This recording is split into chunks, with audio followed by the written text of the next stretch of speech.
Diabetic complications இந்த wound healing வந்து பேஷண்ட்டுக்கு பேஷண்ட் இது வேரி ஆகும்.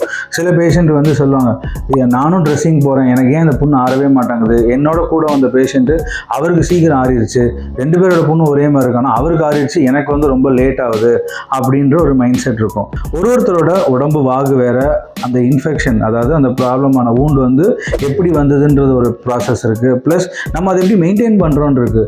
நம்ம கால் தொங்க போடாமல் இருக்கிறது ஒரு முக்கியமான பாயிண்ட். நம்ம கால் தொங்க போடுற வேலையில் இருந்ததுன்னா எப்படி புண்ணு சீக்கிரம் ஆகும், அப்போ அது ஸ்லோ ஆகும். நம்ம கொடுக்குற எக்ஸசைசஸ், ஃபுட் எக்ஸசைஸை கரெக்டாக பண்ணிங்களா, அது பண்ணாமல் இருந்தால் கூட ப்ராப்ளம் வரும். அதே மாதிரி ஃபுட்டை கரெக்டாக ட்ரெஸ்ஸிங் பண்ணி அதை கரெக்டாக மேனேஜ்மெண்ட் பண்ணுறது இருக்கா, அதில் பண்ணலனாலும் ப்ராப்ளம் வரும். அந்த காஸ் பேண்டேஜை கரெக்டாக கட்டணும் அப்படின்னா அதில் நீங்கள் தப்பு பண்ணாலும் பிரச்சனை வரும். ஸோ இந்த மாதிரி நிறைய விஷயங்கள் இருக்குது.